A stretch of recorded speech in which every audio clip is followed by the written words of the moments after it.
ಶ್ರೀಕೃಷ್ಣಾಯ ನಮಃ. ವಸುದೇವಸುತಂ ದೇವಂ ಕಂಸಚಾಣೂರಮರ್ದನಂ ದೇವಕೀ ಪರಮಾನಂದಂ ಕೃಷ್ಣಂ ವಂದೇ ಜಗದ್ಗುರುಂ. ಬ್ರಹ್ಮಸ್ಥಾನ ಸರೋಜಮಧ್ಯವಿಲಸಚ್ಛೀತಾಂಶು ಪೀಠಸ್ಥಿತಂ ಸ್ಫೂರ್ಜತ್ಸೂರ್ಯರುಚಿಂ ವರಾಭಯಕರಂ ಕರ್ಪೂರಕುಂದೋಜ್ವಲಂ ಶ್ವೇತಸ್ರಗ್ವಸನಾನುಲೇಪನಯುತಂ ವಿದ್ಯುದೃಚಾ ಕಾಂತಯಾ ಸಂಶ್ಲಿಷ್ಟಾರ್ಧತನುಂ ಪ್ರಸನ್ನವದನಂ ವಂದೇ ಗುರುಂ ಸಾದರಂ. ಶ್ರೀ ಗುರುಭ್ಯೋ ನಮಃ. ಲಂಬೋದರಂ ಪರಮಸುಂದರಮೇಕದಂತಂ ರಕ್ತಾಂಬರಂ ತ್ರಿನಯನಂ ಪರಮಂ ಪವಿತ್ರಂ ಉದ್ಯದ್ದಿವಾಕರಕರೋಜ್ವಲಕಾಯಕಾಂತಂ ವಿಘ್ನೇಶ್ವರಂ ಸಕಲವಿಘ್ನಹರಂ ನಮಾಮಿ. ತ್ವಾಂ ದೇವ ವಿಘ್ನದಲನೇತಿ ಚ ಸುಂದರೇತಿ ಭಕ್ತಿಪ್ರಿಯೇತಿ ಸುಖದೇತಿ ಫಲಪ್ರದೇತಿ ವಿದ್ಯಾಪ್ರದೇತ್ಯಗಹರೇತಿ ಚ ಯೇ ಸ್ತುವಂತಿ ತೇಭ್ಯೋ ಗಣೇಶವರದೋ ಭವನಿತ್ಯಮೇವ. ಶ್ರೀ ಮಹಾಗಣಪತಯೇ ನಮಃ. ಯಾ ಕುಂದೇಂದು ತುಷಾರಹಾರಧವಳ ಯಾ ಶುಭ್ರವಸ್ತ್ರಾವೃತ ಯಾ ವೀಣಾ ವರದಂಡಮಂಡಿತಕರ ಯಾ ಶ್ವೇತಪದ್ಮಾಸನ ಯಾ ಬ್ರಹ್ಮಾಚ್ಯುತಶಂಕರಪ್ರಭೃತಿಭಿರ್ದೇವೈಃ ಸದಾ ವಂದಿತಾ ಸಾ ಮಾಂ ಪಾತು ಸರಸ್ವತೀ ಭಗವತಿ ನಿಶ್ಶೇಷಜಾಡ್ಯಾಪಃ. ಶ್ರೀ ಸರಸ್ವತ್ಯೇ ನಮಃ. ವೇದಾರ್ಥತತ್ವವಿಶದೀಕರಣೇನ ಪುಂಸಾಂ ಉಚ್ಚೈರ್ಗತಿಂ ಜಗತಿ ಯೋ ದಯಾಯ ವಿಧಾತುಂ ರಮ್ಯಾಂ ಪುರಾಣಪದವೀಂ ಪ್ರಣಿನಾಯ ತಸ್ಮೈ ಲೋಕೇಶವೈಭವಪುಷೇ ಋಷಯೇ ನಮಸ್ತಾತ್.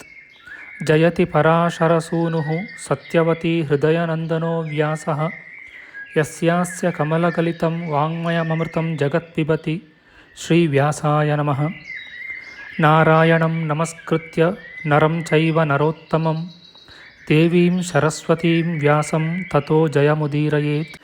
ಕನಕರುಚಿದುಕೂಲಃ ಕುಂಡಲೋಲ್ಲಾಸಿಗಲ್ಲಃ ಶಮಿತಭುವನಭಾರಃ ಕೋಪಿ ಲೀಲಾವತಾರಃ ತ್ರಿಭುವನಸುಖಕಾರಿ ಶೇಷಶಾಯೀ ಮುಕುಂದೋ ಪರಿಕಲಿತರಮಾಂಗೋ ಮಂಗಲಂ ನಸ್ತನೋತು. ನಮಾಮಿ ಗೋವಿಂದ ಪದಾರವಿಂದಂ ಸದೇಂದಿರಾನಂದನಮುತ್ತಮಾಡ್ಯಂ ಜಗಜ್ಜನಾನಾಂ ಹೃದಿ ಸನ್ನಿವಿಷ್ಟಂ ಮಹಾಜನೈಕಾಯನಮುತ್ತಮೋತ್ತಮಂ. ನಮಸ್ತೆ ಚಕ್ರಹಸ್ತಾಯ ಶಾನ್ಗಹಸ್ತಾಯ ತೇ ನಮಃ. ನಂದಹಸ್ತಾಯ ತೇ ವಿಷ್ಣೋ ಶಂಖಹಸ್ತಾಯ ತೇ ನಮಃ.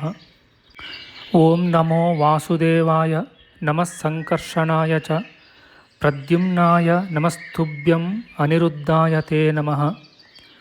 ಯಾತ್ವರ ಮಂದರೋದ್ಧಾರೆ ಯಾತ್ವರ ನತರಕ್ಷಣೆ ಮಯ್ಯಾರ್ತೆ ಕರುಣಾಮೂರ್ತೆ ಸಾತ್ವರ ಕ್ವಗತಾಹರೆ ಕ್ಷೀರೋ ದಧಾವ ಮರದಾನ ವಯೂಥಪಾನ ಮುನ್ಮತ್ನತಾಮೃತಲಬ್ಧಯ ಆದಿದೇವಃ ಪೃಷ್ಟೇನ ಕಚ್ಚಪವಪುರ್ವಿದಧಾರ ಗೋತ್ರಂ ನಿದ್ರಾಕ್ಷಣೋದ್ರಿ ಪರಿವರ್ತಕ ಶಾಣಕಂಡೂಃ.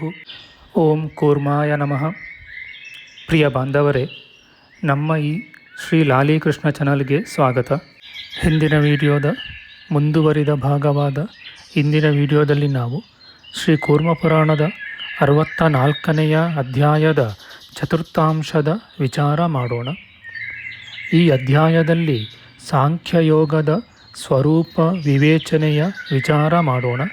ಶ್ರೀಕೃಷ್ಣಾಯ ನಮಃ. ಈಶ್ವರನು ಹೇಳುತ್ತಾನೆ, ಶಾಶ್ವತನು ಮಹೇಶ್ವರನೂ ಆದ ನನ್ನನ್ನು ಆಶ್ರಯಿಸಿ ಪರಮ ಪದವಿಯನ್ನು ಮಾನವನು ಹೊಂದುತ್ತಾನೆ.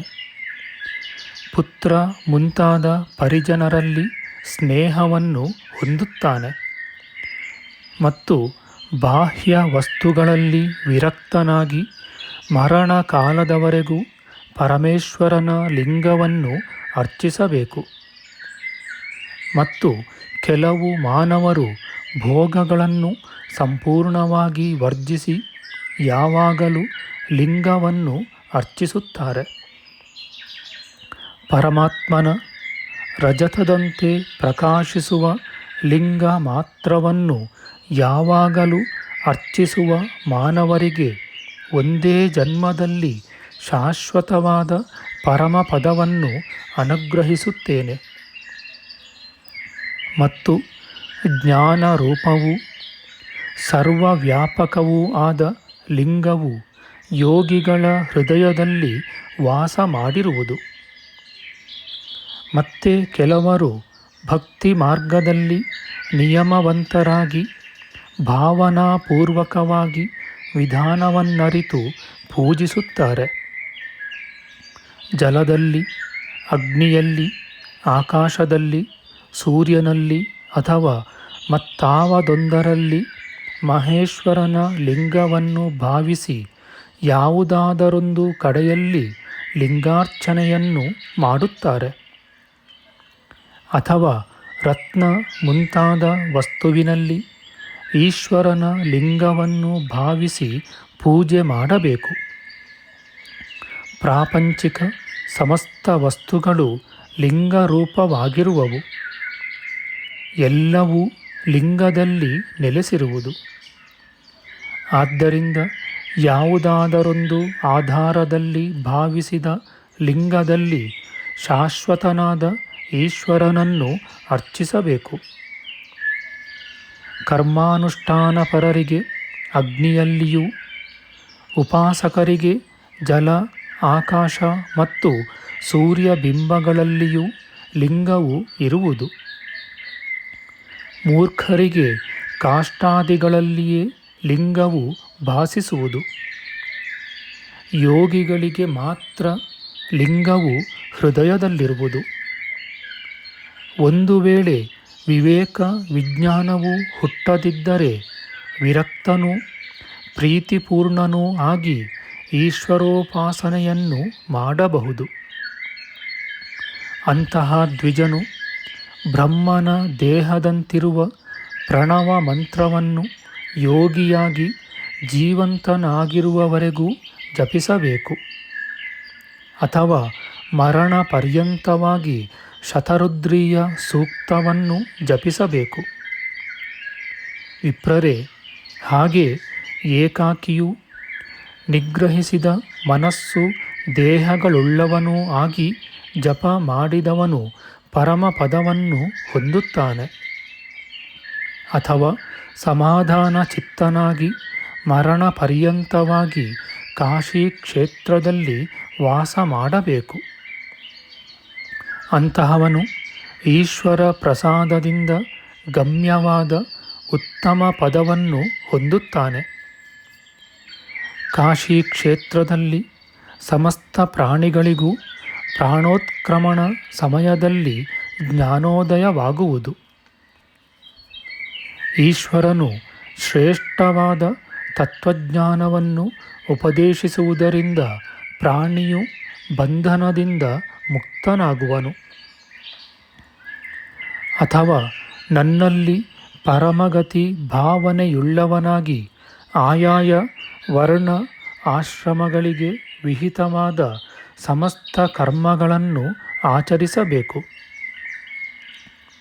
ಆ ಕರ್ಮಾನುಷ್ಠಾನದಿಂದ ಒಂದೇ ಜನ್ಮದಲ್ಲಿ ಜ್ಞಾನವನ್ನು ಹೊಂದಿ ಪರಮಶಿವನ ಪದವನ್ನು ಹೊಂದುತ್ತಾನೆ.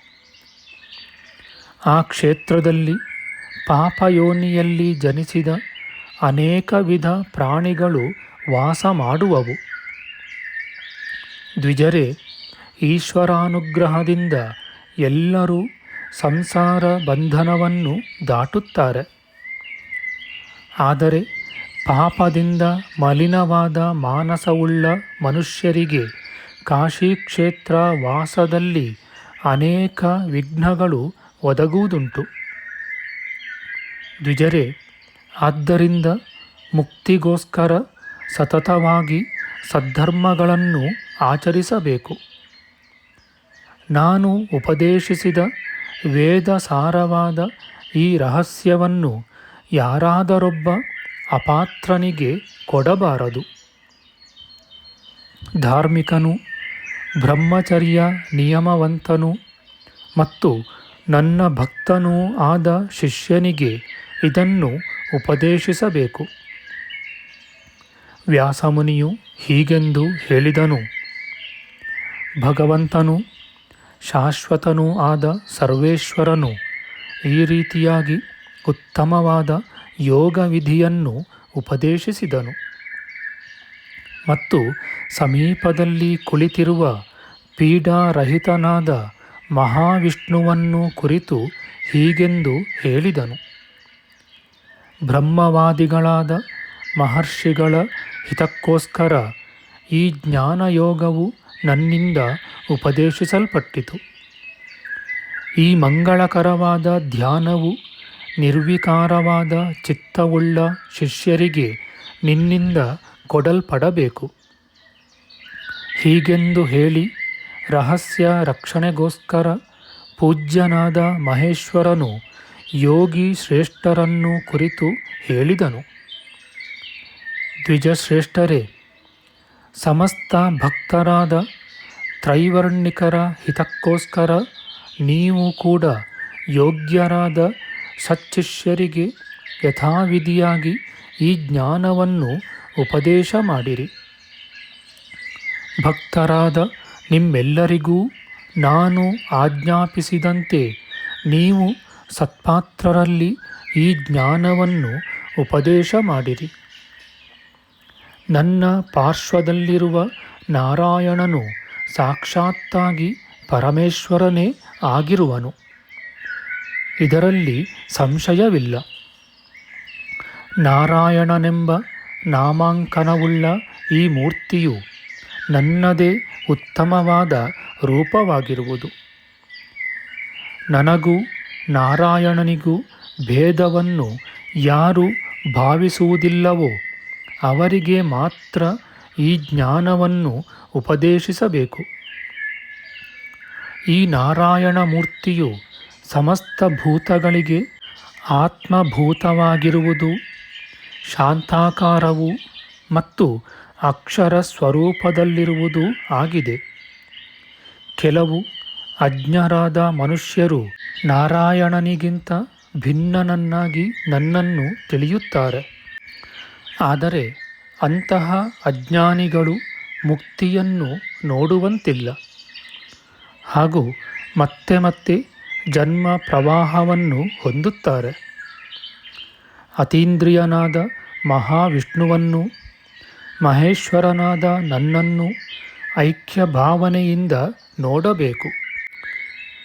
ಹಾಗೆ ಐಕ್ಯ ಭಾವನೆಯಿಂದ ನಮ್ಮನ್ನು ಸಾಕ್ಷಾತ್ಕರಿಸಿದ ಭಕ್ತರಿಗೆ ಪುನರುತ್ಪತ್ತಿಯು ಇರುವುದಿಲ್ಲ.